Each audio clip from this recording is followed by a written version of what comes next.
여러분, 오늘 본문 말씀은 이 베드로 사도가 흩어져 있는 그 성도들을 향하여 쓴 편지입니다. 특별히 사도 베드로는 예수님께서 이 땅에 계실 때 3번이나 모른다고 부인했던 뼈아픈 신앙의 실패를 경험했던 그 사람이었습니다. 그리고 이 편지는 받게 되는 쓰신 자가 누구냐면 이미 핍박의 그 깊은 상황 속에 빠져 있는 사람이든지 또 앞으로 핍박을 눈앞에 두고 있는 그런 사람들이었습니다. 그러니까 그 마음 가운데 두려움이 있었고 그래서 막 떨고 있는 그런 상황입니다. 그래서 베드로 사도는요, 믿음과 소망을 굳건히 하고 환난 가운데서 신앙을 지키며 살아가라, 그렇게 권면하면서요, 성도들을 뭐라고 격려를 했는지요? 3절 말씀은 이렇게 기록합니다. 그의 신기한 능력으로 생명과 경건에 속한 모든 것을 우리에게 주셨으니, 하나님의 능력으로 우리에게 생명을 주셨습니다. 그리고 우리를 구원하신 하나님의 궁극적인 목적과 하나님의 궁극적인 계획이 무엇인지를 이렇게 말하고 있어요.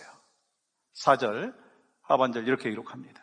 신성한 성품에 참여하는 자가 되게 하려 하셨느니라.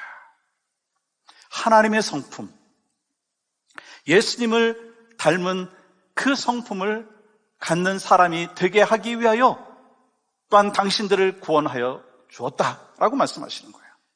우리가 하나님 앞에서 정말 변화받았고 예수님 만났다면 이제는 예수님의 성품에 참여한 사람이 되어야 한다고 하는 거예요. 왜요? 우리 안에 성령님께서 살아서 역사하시기 때문에, 여러분과 저 안에 예수님께서 일하고 계시기 때문에, 예수님께서 함께하고 계시기 때문에, 그러면 우리 안에 어떠한 성품이 있어야 되느냐, 그 말씀을 오늘 본문을 통해서 우리에게 가르쳐주고 계시죠. 5절부터 7절까지 말씀을 우리가 다시 한번 같이 읽어보겠습니다. 시작. 그러므로 너희가 더욱 힘써 너희 믿음의 덕을, 덕의 지식을, 지식의 절제를, 절제의 인내를, 인내의 경건을, 경건의 형제우애를, 형제우애의 사랑을 더하라. 여러분, 본문에서 말씀하고 있는 8가지의 덕목은요, 예수 그리스도 안에서 변화된 그 사람들에게 기대하는 하나님의 성품이라고 하는 것입니다. 근데 말씀을 잘 읽어보시면 이 시작이요, 믿음으로 하고 있고 믿음 위에 견고하게 하나하나를 이야기하고 마지막에 사랑이라고 하는 성품에 대하여 말씀을 하고 마무리를 짓고 있는 것을 보게 됩니다.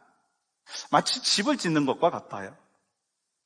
여러분, 기초공사에서 가장 중요한 믿음이라고 하는 것 위에 6가지를 견고하게 세우고 그 위에 마지막으로 사랑으로 완성하는 성품, 그것이 바로 하나님의 성품이다라고 말씀하는 거예요. 그것을 바로 크리스찬인 여러분과 제가 가져야 된다는 거예요. 여러분, 믿음 위에 7가지 성품을 세우라. 즉, 예수 믿는 사람이 믿음이 바로 하나님의 성품의 출발이다라고 하는 것입니다. 믿음에 대해서 우리는 몇 가지 오해를 하는 경우가 있습니다. 첫 번째는 도저히 믿을 수 없는 것을 믿는 것이 믿음이라고 생각합니다. 그것은 믿음이 아니라 자기의 최면이에요. 자기 최면이에요. 두 번째 오해가 있어요. 믿음에 대해서 내가 원하는 것을 그대로 믿으면 그대로 된다고 생각하는 거예요. 여러분, 이걸 뭐라고 얘기하느냐면 신념이라고 얘기할 수 있습니다. 그래서 신념은 좋은 생각이고 긍정적인 생각이고 의심하지 않는 것, 그렇게 이야기할 수 있습니다. 그러므로 믿음은요, 무조건 아멘이 아니라는 거예요. 하나님이 누구신지를 알면서 믿어야 된다는 거예요. 여러분, 무속신앙 있죠? 미신 있죠? 지식이 필요 없어요. 비나이다. 뭐 정성만 있으면 되는 거예요. 그러나 우리는 예수님이 누구신지, 나를 향한 하나님의 뜻이 무엇인지를 알고 말씀을 통해서 믿어야 된다고 하는 거예요. 무슨 말씀인가? 믿음 이전에 반드시 약속이 있어야 한다는 거예요. 우리에게 약속이 있죠. 뭔가요? 성경입니다. 그러므로 이 성경은요, 하나님께서 우리에게 주신 약속이에요. 그러므로 믿음이란 무엇인가? 믿음은 하나님의 약속의 말씀을 믿고 하나님께 소망을 두는 것이 바로 믿음인 거예요. 여러분, 아브라함 보세요. 100세에 낳은 이삭을 모리아 산에 번제로 드리려고 작정을 하고 결단을 하고 그렇게 실질적으로 순종을 했어요. 그러면 그 순종의 힘이 어디 있었는가라고 하는 거예요. 하나님의 약속의 말씀을 믿는 믿음에서 나왔다는 거예요. 하나님 앞에 이삭을 번제로 드린다 한다 할지라도 하나님께서 이삭을 통해서 민족을 이루신다라고 하는 그 약속의 말씀을 믿고 이 이삭을 하나님께서 다시 살려주실 것이다 라고 하는 그 믿음을 갖고 이삭을 바친 거예요. 결국 하나님의 약속의 말씀을 믿고 순종했더니 믿음의 조상이 되었다라고 하는 거예요. 그러한 믿음이 있을 때 어떤 일이 일어납니까? 히브리서 11장 6절 볼까요? 믿음이 없이는 하나님을 기쁘시게 하지 못하나니. 다시 말씀드리면 믿음이 있어야 하나님 앞에 우리가 기쁨을 올려드릴 수 있다라고 하는 것입니다. 그리고 하나님은요, 멀리 계신 분이 아니에요.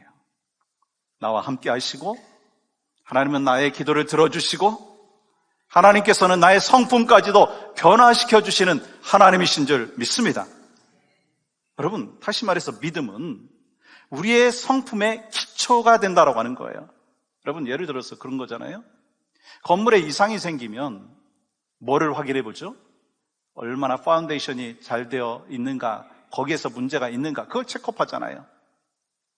나무 가지에 문제가 생기면 뿌리를 체크업해 봐야 돼요. 마찬가지로 우리 크리스천들의 성품에 뭔가 프로블럼이 있다라고 생각이 드시면 뭘 체크업해 봐야 되느냐면요, 믿음을 체크업해 봐야 된다라고 하는 거예요. 그래서 여러분과 저에게 참된 올바른 믿음이 있으면 하나님의 성품이 우리 안에 있어야 된다라고 하는 것입니다. 두 번째는 성품이 뭐냐면 믿음 위에 가장 먼저 덕을 세우라 말씀하시는 거예요. 무슨 말씀인가? 믿음은 반드시 삶으로 나타나야 된다는 거예요. 그 증거가 바로 선한 삶으로 나타나야 된다는 거예요. 그래서 여러분, 야고보 사도가 뭐라고 했어요? 행함이 없는 믿음은 죽은 믿음이다. 그러면 살아있는 믿음, 행함이 있는 믿음이 뭐죠? 믿음 위에 덕을 쌓아야 된다는 거예요. 세상적으로 말하는 도덕적인 기준이나 세상에서 말하는 철학적인 기준이 아닌 거예요. 하나님이 원하시는 성품, 하나님이 말씀하시는 기준에 따라서 살아가는 삶을 말씀하는 것입니다. 그러면 왜 믿음 다음에 덕을 말씀하셨을까? 여러분, 믿음이 아무리 좋다고 해도요, 그 믿음이 덕이라고 하는 그릇에 담겨 있어야지 빛이 나는 거예요. 믿음은 있는 것 같은데 덕이 없으면 해가 되거나 부익할 수가 있다고 하는 것입니다. 그 사람은 믿음은 좋은데 덕스럽지 못하다라고 하는 말을 들을 수가 있습니다. 그러므로 여러분, 우리의 믿음이 있어도요, 덕이 부족하면 독이 될 수도 있다는 거 기억하셔야 된다는 거예요. 여러분, 성도의 믿음이 아무리 좋고 열심히 아무리 많다고 한다 할지라도 그것이 덕이라고 하는 아름다운 성품 속에 드러날 때 하나님께서 영광을 받으시고 그 사람을 통해서 영혼 구원의 역사가 일어난다라고 하는 거예요. 그래서 교회는요, 덕 있는 사람이 많아야 돼요. 덕장이 많아야 돼요. 여러분, 덕장이 뭐죠? 가슴 속에 우러나는 덕으로 사람을 이끄는 장수, 그게 덕장이라고 하는데요, 성경적인 말로 이렇게 해석할 수 있습니다. 예수님께서 보여주신 아름다운 신앙의 품격을 갖고 있는 사람, 덕 있는 사람, 바로 여러분이 그러한 덕 있는 믿음의 삶을 사시기를 간절히 소망합니다. 그 사람은 하나님을 사랑하고 영혼을 사랑하는 마음이 가슴에서 우러나와가지고 덕으로 하나님의 교회를 섬기고 또 영혼을 섬기고 또 하나님을 섬기고 그런 삶을 살아가는 거예요. 여러분, 참 내 곁에서 신앙생활하는 분 가운데 저분은 덕이 있다, 그런 마음이 드시는 분들이 계시죠? 그분이 바로 여러분이 될 수 있기를 간절히 소망합니다. 우리가 하나님의 성품인 믿음 위에 덕을 쌓음으로 인하여 영혼을 품고 영혼을 사랑할 수 있기를 주님의 이름으로 간절히 축복합니다. 세 번째는요, 지식을 쌓으라고 말씀하셨어요. 아무리 덕이 좋다고 한다 할지라도 맹목적인 것을 이야기하는 것이 아니라 그 위에 하나님을 바르게 아는 지식을 쌓으라고 하는 거예요. 여러분, 성경은요, 하나님을 믿는 믿음만큼이나 하나님을 바르게 아는 것에 대해서 강조하고 계세요. 에베소서 4장 13절 보세요. 우리가 다 하나님의 아들을 믿는 것과 아는 일에 하나가 되어 온전한 사람을 이루어 그리스도의 장성한 분량이 충만한 데까지 이르리니. 여러분, 누가 온전한 사람이라고 말씀하십니까? 하나님의 아들 예수 그리스도를 믿는 것과 아는 것에 하나가 되어 있는 사람이라고 말씀하세요. 그래야 하나님의 성품, 예수님의 성품을 닮은 사람을 삶의 모습으로 살아갈 수 있다고 하는 거예요. 여러분, 왜 지식이 중요한지, 말씀의 지식이 중요한지 우리는 분명히 알고 있어요. 예를 들어서 이런 거죠. 바울이 예수님 믿기 전에, 예수님 알기 전에 잘못된 그 신앙의 지식으로 인해서 교회와 성도들을 핍박하고 죽이는 그 악한 일을 했습니다. 그것이 하나님의 뜻인 줄 알았기 때문에. 근데 예수님 만나 하나님의 뜻을 바로 알고 깨달은 후에는요, 자신이 과거의 복음의 회방자였다라고 하는 것을 깨닫고 돌이켰다라고 하는 거예요. 마찬가지거든요. 우리가 예수님을 사랑하면 사랑할수록 예수님을 더 알기를 원해요. 예수님을 아는 만큼 더 사랑하고요, 예수님을 아는 만큼 순종하고요, 예수님을 아는 만큼 예수님의 성품을 닮아가게 되어 있다고 하는 거예요. 하나님은 우리에게 예수 믿는 믿음을 주셨어요. 그 믿음 위에 덕을 세우고 지식을 쌓고 예수 그리스도를 알아감으로 하나님의 성품을 닮은 여러분과 저의 삶이 되기를 주님의 이름으로 간절히 축복합니다. 네 번째, 하나님의 성품에 참여한 사람은요, 지식 위에 절제를 세우라고 말씀하셨어요. self control. 자신을 예수 그리스도 안에서 절제할 수 있는 성품이 필요하다고 하는 거예요. 여러분, 예수 그리스도를 믿고 구원받은 하나님의 사람들, 성령의 역사하심 속에서 살아가는 사람들, 9가지 열매가 있죠. 그 중에 하나가 바로 절제예요. 근데 저도 그렇고 아마 여러분들도 그러실 수 있어요. 실제로 신앙생활하면서 많이 걸리는 부분이 바로 이런 부분이 아닌가. 왜냐하면 많은 부분을 포기하고 절제해야 되는데 그걸 못하는 거예요. 예수 믿으면 내려놔야 될 부분들에 대해서 내려놔야 되는데, 자기의 욕구를 내려놔야 되는데, 자기가 개인적으로 지나치게 좋아하는 것도 내려놔야 되는데, 자제와 절제가 필요한데, 그러지 못하면 여러분, 기도 시간과 봉사할 시간이 없어요. 헌신할 시간이 없어요. 절제는요, 마치 그래서 브레이크와 같습니다. 여러분, 자동차 운전하실 때 악셀레러는 있는데 브레이크가 없다고 생각해 보십시오. 어떤 일이 벌어지겠습니까? 나도 죽고 다른 사람도 죽이는 일이에요. 마찬가지예요. 신앙의 그 성품 중에서 이 브레이크가 없는 인생은요, 결국 사고를 낸다는 거예요. 여러분, 100번 절제해가지고 막 크레딧을 쌓았어요. 그런데 한 번 절제하지 못함으로 인해서 한순간에 모든 크레딧을 잃어버릴 수가 있어요. 그것이 바로 우리의 삶의 모습이라고 하는 거예요. 그러므로 아무리 능력이 많아도요, 절제가 없으면요, 사역은 한순간에 무너질 수가 있다는 거예요. 그러므로 아무리 성령의 열매가 뛰어난다고 한다 할지라도 절제라고 하는 그릇 속에 담겨져 있을 때 빛이 나는 것입니다. 여기서 예수님이 주인인 사람과 내가 주인인 사람이 차이가 있는 거예요. 내 자신이 주인이면 내가 할 수 있는 만큼 내 마음대로 하는 거예요. 그런데 성령님께서 내 주인이지 않습니까? 그러면 성령님의 컨트롤 밑에서 내가 삶을 살아가야 되는 거예요. 그러므로 절제의 아름다움이 무엇인가? 내가 할 수 있지만 절제할 수 있고 더 뛰어나지만 양보할 수 있는 마음으로 예수님의 성품을 드러내는 사람. 그래서 여러분과 제가 악셀레로만 있는 것이 아니라 브레이크도 있어서 절제의 성품이 있는 하나님의 사람으로 살아갈 수 있기를 간절히 소망합니다. 다섯 번째 성품은요, 절제 위에 인내를 쌓으라고 말씀하셨어요. 여러분, 인내라고 하는 것은요, 하나님께서 약속하여 주셨기 때문에 약속의 말씀을 믿고 기다리면서 수많은 고난이 있고 아픔이 있다 한다 할지라도 주님 약속의 말씀을 믿고 인내하며 기쁨으로 즐거움으로 사모함으로 기다린다라고 하는 거예요. 여러분, 지금 이 베드로 사도의 편지를 받았던 사람들의 시츄에이션이 어떤가요? 이 초대교회 성도들은요, 늘 위험 속에 있었어요. 두려움 속에 있었습니다. 베드로는 지금 네로 황제의 그 핍박 속에서 고통당하고 있는, 죽음을 눈앞에 두고 있는, 막 어찌 보면 순교할 수 있는 그런 상황 속에 있는 그 성도들을 향하여서 뭐라고 말씀하고 있습니까? 사랑하는 성도 여러분, 여러분들이 예수님의 말씀에 그 약속을 붙잡고 참고 견디십시오.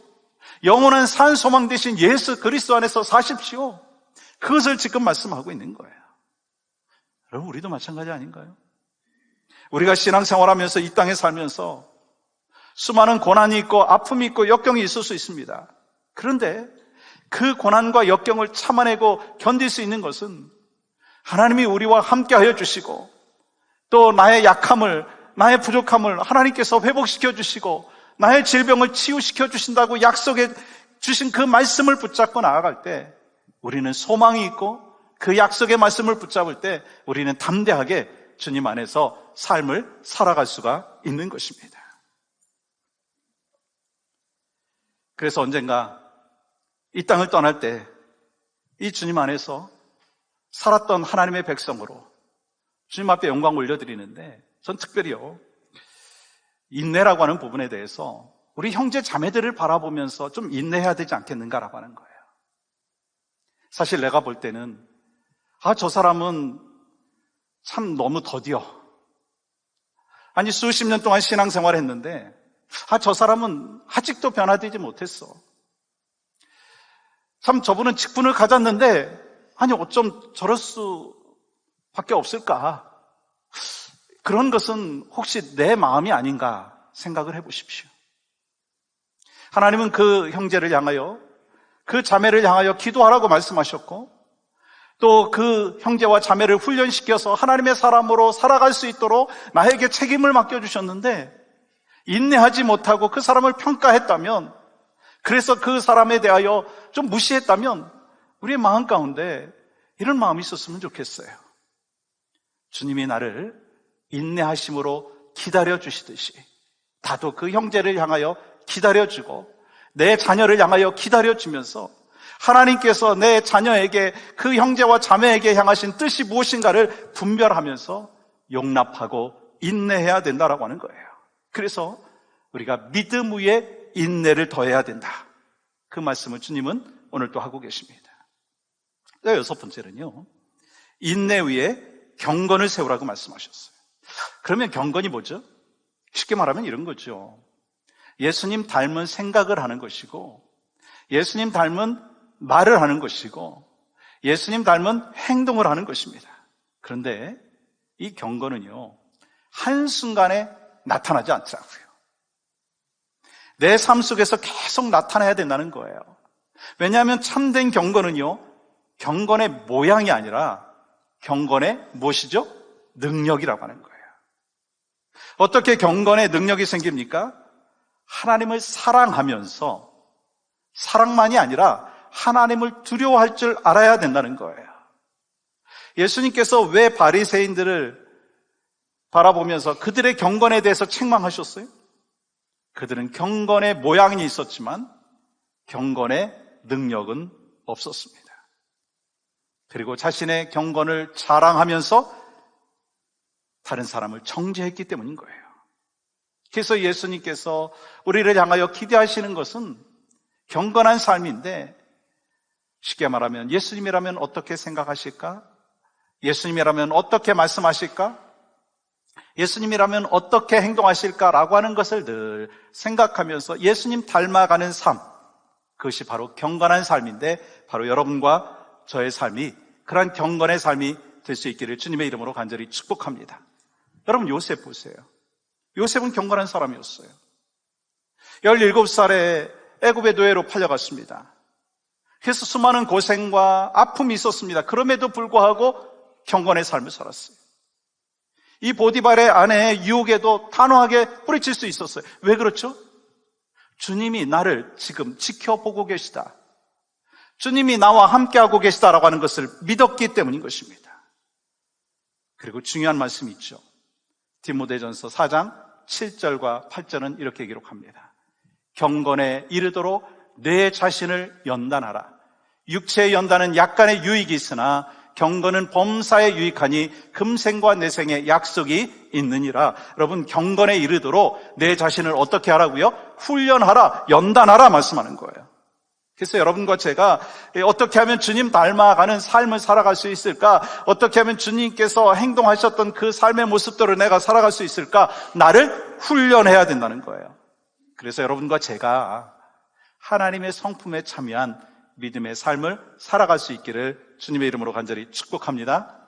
7번째는요, 경건 위에 형제 우애를 쌓아라. 여기서 형제 우애라고 하는 거는요, 성도들 간의 우애를 말씀하는 거예요. 어떤 분은 이렇게 말씀하실 수 있어요. 아니, 성도들 간에 우애하는 것, 그게 어떻게 하나님의 성품에 속합니까? 라고 말씀하실 수 있어요. 그런데요, 이 하나님과의 관계가 가장 많이 나타나야 되는 그 관계가 있다면 바로 믿음 생활하는, 함께 신앙의 공동체를 세워나가는 형제 자매에게 있다라고 하는 거예요. 여러분, 사람은요 결코 혼자서 살아갈 수가 없어요. 아무리 잘난 사람이라 한다 할지라도 혼자 할 수 있는 일은요 리밋이 있습니다. 그래서 하나님께서 뭘 주셨어요? 가정을 주셨어요. 그래서 하나님께서 교회를 주셨다는 거예요. 그래서 성도들 간의 아름다운 협력과 그리고 선을 이루는 것을 하나님이 기뻐하시고 그런 공동체를 기대하신다는 거예요. 여러분, 화음이라는 게 뭐죠? 여러분, 악기를 연주할 때 한 음만 계속 연주를 하면은요, 그 악기의 진가를 발휘할 수가 없어요. 그래서 음이 다르고 또 그 음이 다른 하모니를 맞춰가지고 아름다운 노래가 나오는 것이고 아름다운 연주가 나오는 것입니다. 성도도 마찬가지예요. 이 형제의 우애는요, 모든 것을 아름답게 하고 어울리게 한다는 거예요. 그렇게 할 때 성도의 모인 그 공동체가 정말 하나님 앞에 영광을 올려드릴 수 있고 기쁨이 있다라고 하는 것입니다. 그래서 베드로전서 3장 8절은 이렇게 말씀하십니다. 형제를 사랑하며 불쌍히 여기며 겸손하며.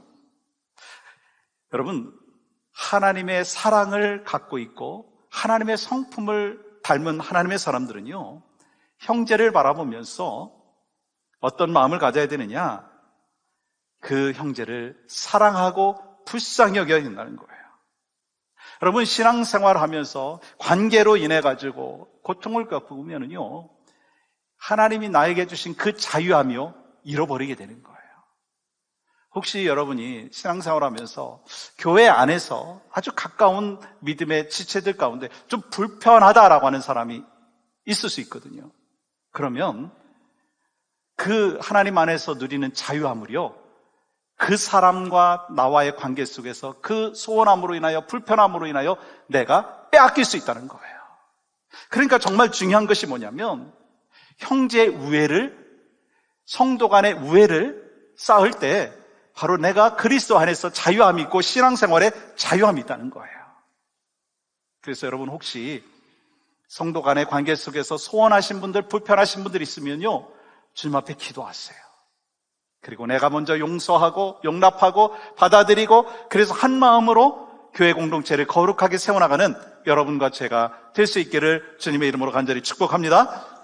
8번째는 무엇인가? 형제 위에 사랑을 더하라. 여러분, 믿음으로 시작한 하나님의 성품이요, 사랑으로 완성하라고 말씀하신 거예요. 사랑은 그래서 신앙의 결정체라고 말씀할 수 있습니다. 믿음으로 출발해서 사랑으로 결정짓는, 결말을 맺는 신앙생활. 여러분, 사도 바울이 이 성령의 9가지 열매 중에서 가장 먼저 이야기한 열매가 뭐죠? 저만 아는 성경인가요? 사랑을 말씀하셨어요. 사랑에서 모든 것이 나온다라고 하는 거예요. 여러분, 그래서 예수님께서 우리를 향하여 하신 모든 일들 가운데 정말 핵심이 있다면 사랑이라고 얘기할 수가 있습니다. 아시잖아요. 예수님께서 죄인 된 나를 사랑하셔서 이 땅에 오셨어요.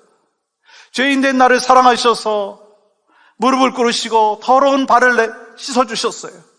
예수님께서 사랑을 하셔서 조롱하는 자들에게 미소를 지으실 수 있었어요. 예수님께서 사랑이 있으셔서 자신을 모욕하고 조롱하는 자들을 향하여서 주님, 저들의 죄를 용서하여 주시옵소서, 그렇게 말씀하실 수 있었습니다. 지금 우리의 모습도 마찬가지예요. 우리의 구원의 근거가 어디 있습니까? 하나님이 사랑하셔서 나를 위해서 독생자 예수 그리스도를 보내주셨어요. 내가 연약하고 부족하지만 여전히 하나님께서 나를 사랑하여 주셔서 예수 그리스도께서 피 흘려 죽으심으로 인하여 그 하나님의 사랑을 확증하여 주셨습니다. 여러분, 하나님의 사랑의 증거가 뭔가요? 하나님이 나를 사랑한다. 여러분, 돈을 많이 벌었고 건강이 있고 명예가 있고 그게 하나님의 사랑의 증거라고 생각합니까? 하나님의 구원의 증거, 사랑의 증거는 예수 그리스도예요. 그렇기 때문에 여러분과 제가 하나님의 사랑의 증거인 구원의 감격 속에서 살아갈 수 있기를 주의 이름으로 간절히 축복합니다. 근데 참 중요한 말씀이 있어요. 오늘 하나님의 성품에 참여한 자가 되라, 예수님의 성품을 닮아가라 라고 말씀하시면서 여러분 5절 말씀은 이렇게 말씀하고 있거든요. 그러므로 너희가 더욱 힘써. 저를 한번 따라해 보세요. 너희가 더욱 힘써. 우리가 구원받은 하나님의 백성이 되었다면 이제는 하나님의 성품을 닮은 삶을 살기 위하여 내가 힘써야 된다는 거예요. 아니, 성령님 나를 도와주시옵소서, 그리고 끝나는 게 아니라, 물론 성령님 도와주시고 역사해 주셔야만이 내가 하나님의 성품을 닮을 수 있습니다. 분명한 고백이 있어야 되죠. 그러나 또 나에게 필요한 것이 있어요. 하나님의 성품을 닮기 위하여, 하나님의 성품에 참여한 자가 되기 위하여, 신의 성품에 참여한 자가 되기 위하여, 예수님 닮은 성품을 지니고 살기 위하여 우리에게 필요한 것이 있습니다. 힘써 훈련받고 주님 앞에 더욱더 가까이 나아가야 된다는 거예요. 그렇게 할 때 하나님께서는 나를 변화시키고, 나를 변화시킬 뿐만 아니라 나의 변화된 모습을 통해서 우리 가정이 변화되어지고 교회가 변화되어지고 세상이 변화되어지는 놀라운 은혜와 역사가 분명히 있게 될 줄 믿습니다. 그래서 우리 모두가 그 하나님의 성품을 닮은 하나님의 사람으로 살기를 원합니다. 사실 제가 이 설교를 준비하면서 참 내가 이 설교를 할 수 있을까, 그런 생각을 했어요. 왜냐하면 제 성품도 부족하고 연약한 부분이 너무나 많기 때문에. 그러나 주님은 말씀하십니다. 저를 향하여 말씀하여 주셨고 여러분에게 말씀하여 주셨어요. 내가 너희를 구원하였노라. 너희는 하나님의 백성이 되었노라. 이제는 예수님을 닮은 그 성품으로 살아가라. 그래서 가정과 교회에 그 공동체를 세워나가고 이를 통해서 잃어버린 영혼을 구원하고 예수의 증인된 삶을 살아가라. 그것이 바로 여러분과 저에게 주시는 메시지인 줄 믿습니다.